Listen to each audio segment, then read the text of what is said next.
دوستو یہ کہانی ہے 18 جون 1992 کو لارڈس کے میدان میں شروع ہونے والے ایک ٹیسٹ میچ کی، جو کہ Pakistan tour of England 1992 series کا دوسرا ٹیسٹ میچ تھا۔ اور یہ کہانی ہے ایک ایسے ٹیسٹ میچ کی کہ جس میں ٹیم پاکستان مسلسل 4 دنوں سے ڈومینیٹ کرتی ہوئی آ رہی تھی، اور میچ کے چوتھے دن صورتحال یہ تھی کہ پاکستان کو دوسری اننگ میں جیت کے لیے ہدف ملتا ہے محض 138 رنز کا۔ لیکن پاکستان تو پھر پاکستان ہے نا۔ ایک آسان فتح کو مشکل بنانے اور پھر مشکل سے فتح حاصل کرنے کی کہانی سنانے جا رہا ہوں آپ کو آج کی اس ویڈیو میں، اس لیے اس ویڈیو میں آخر تک میرے ساتھ رہیے گا۔ اگر ویڈیو پسند آئے تو ویڈیو کو لائک اور اپنے دوستوں کے ساتھ شیئر کرنا نہ بھولیے گا، اور مزید ایسی پاکستان کرکٹ کی تاریخی فتوحات پر مبنی ویڈیوز دیکھنے کے لیے آپ میرے چینل کو سبسکرائب اور نوٹیفیکیشن بیل کو آن کر لیجئے گا۔ اب چلتے ہیں آج کی ویڈیو کی جانب۔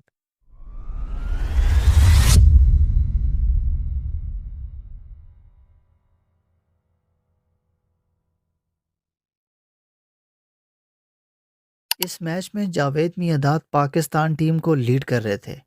میچ کا آغاز ہوتا ہے اور انگلش کپتان ٹاس جیت کر فیصلہ کرتے ہیں پہلے بیٹنگ کرنے کا، اور انگلش ٹیم نے پہلی اننگ میں بیٹنگ کرتے ہوئے ایلیکس اسٹیورٹ کے 74 اور کپتان گراہم گوچ کے 69 رنز کی بدولت 255 رنز بنائے، جبکہ پاکستان کی جانب سے وقار یونس نے 5، وسیم اکرم اور مشتاق احمد نے 2 کھلاڑیوں کو آؤٹ کیا۔ انگلش ٹیم کے 255 رنز کے جواب میں پاکستان نے پہلی اننگ میں بیٹنگ کرتے ہوئے 293 رنز سکور کیے۔ عامر سہیل نے 73، آصف مجتبیٰ نے 59 اور سلیم ملک نے 55 رنز کی اننگ کھیلی۔ انگلش ٹیم نے جب دوسری اننگ میں بیٹنگ کا آغاز کیا تو انگلینڈ کو پاکستان کی پہلی اننگ کا سکور برابر کرنے کے لیے 38 رنز درکار تھے، اور دوسری اننگ میں بیٹنگ کرتے ہوئے انگلش ٹیم 175 رنز پر آل آؤٹ ہو گئی۔ پاکستان ٹیم کی جانب سے وسیم اکرم نے 4، مشتاق احمد نے 3 اور وقار یونس نے 2 انگلش کھلاڑیوں کو آؤٹ کیا، اور پاکستان کو جیت کے لیے ہدف ملا محض 138 رنز کا۔ یہاں تک سب ٹھیک تھا، کیونکہ یہ اس میچ کا چوتھا دن تھا، اور چوتھے دن میں بھی آدھے دن کا کھیل باقی تھا، اور پھر 5واں پورا دن اور ہدف محض 138 رنز کا۔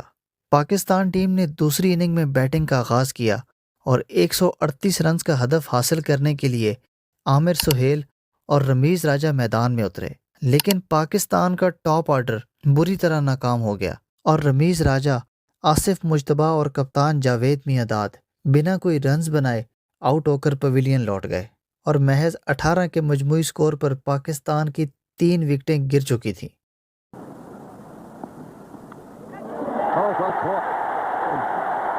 We've seen some startling catches in this match.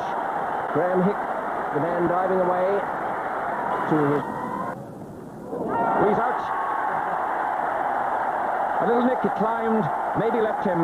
And 10 for 2. Oh, he's out, he's gone. A big prize in... Well bowled, Chris Lewis. Back in the lineup. اس کے بعد عامر سہیل کا ساتھ دینے کے لیے کریز پر آتے ہیں سلیم ملک، لیکن 41 کے مجموعی سکور پر وہ بھی محض 12 رنز بنا کر آؤٹ ہو جاتے ہیں، اور پاکستان کی چوتھی وکٹ بھی گر جاتی ہے۔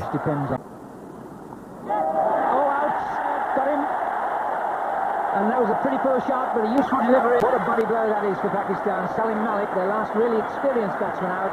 41 پر 4 آؤٹ ہونے کے بعد کریز پر آتے ہیں انضمام الحق، لیکن 62 کے مجموعی سکور پر انضمام بھی 8 رنز بنا کر رن آؤٹ ہو جاتے ہیں، اور پاکستان کی 5ویں وکٹ بھی گر جاتی ہے۔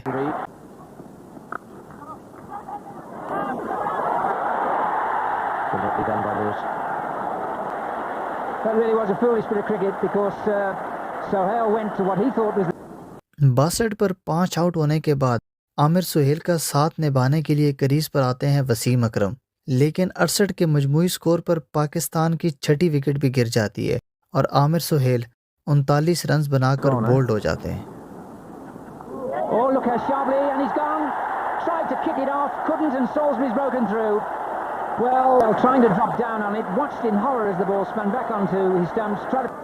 68 پہ 6 آؤٹ ہونے کے بعد کریز پر آتے ہیں معین خان، لیکن 81 کے مجموعی سکور پر معین خان بھی 3 رنز بنا کر آؤٹ ہو جاتے ہیں اور پاکستان کی 7ویں وکٹ بھی گر جاتی ہے۔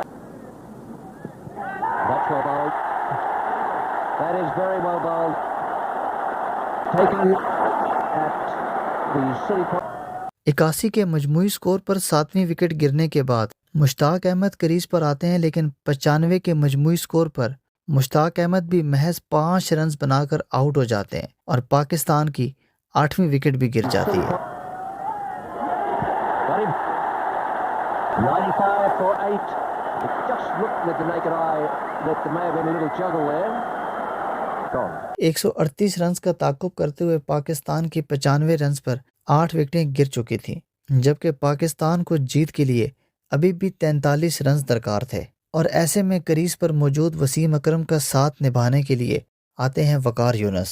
پاکستان کرکٹ کے 2 ڈبلیوز یعنی کہ وسیم اکرم اور وقار یونس نے اپنی بالنگ سے تو متعدد بار پاکستان کی جیت میں اہم کردار ادا کیا تھا، لیکن آج کے دن پاکستان کو اس جوڑی کی بالنگ کی نہیں بلکہ بیٹنگ کی ضرورت تھی، اور یہی وہ لمحہ تھا کہ جب اس جوڑی کو اپنی بیٹنگ سے پاکستان کی جیت میں کلیدی کردار ادا کرنا تھا۔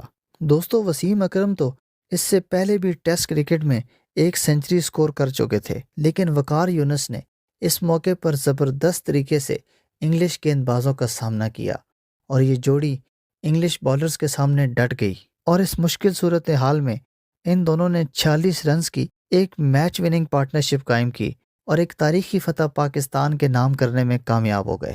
اس میچ میں وسیم اکرم نے ناٹ آؤٹ 45 جبکہ وقار یونس نے ناٹ آؤٹ 20 رنز کی ناقابل شکست اننگ کھیلی۔ میچ میں مجموعی طور پر 6 وکٹس حاصل کرنے اور دوسری اننگ میں match winning not out 45 runs score کرنے پر وسیم اکرم کو مین آف دی میچ کے ایوارڈ سے نوازا گیا، اور اس میچ میں یادگار فتح حاصل کرنے کے بعد پاکستان نے 5 میچز کی اس سیریز میں 1-0 کی برتری حاصل کر لی، جو کہ بعد میں پاکستان نے یہ سیریز 2-1 سے اپنے نام کر لی تھی۔ Come to the hits. It's through. They've won. And well played, Pakistan. That, well, the teammates are already down there. Yes. Wonderful win. جی تو دوستو، یہ تھی اس ڈرامیٹک ٹیسٹ میچ کی کہانی۔ اب آپ نے کمنٹ باکس میں بتانا ہے کہ وسیم اکرم اور وقار یونس کی زبردست پرفارمنس آپ کو کیسی لگی۔ اگر ویڈیو اچھی لگے تو ویڈیو کو لائک کرنا نہ بھولیے گا، اور مزید ایسی پاکستان کرکٹ کی یادگار فتوحات پر مبنی ویڈیوز دیکھنے کے لیے آپ میرے چینل کو سبسکرائب کر سکتے ہیں۔ آج کی ویڈیو بس یہیں تک، بہت جلد ایک یادگار فتح کے ساتھ ایک بار پھر دوبارہ حاضر ہوں گا ایک نئی ویڈیو میں۔ اس وقت تک کے لیے مجھے دیجیے اجازت۔ اللہ نگہبان۔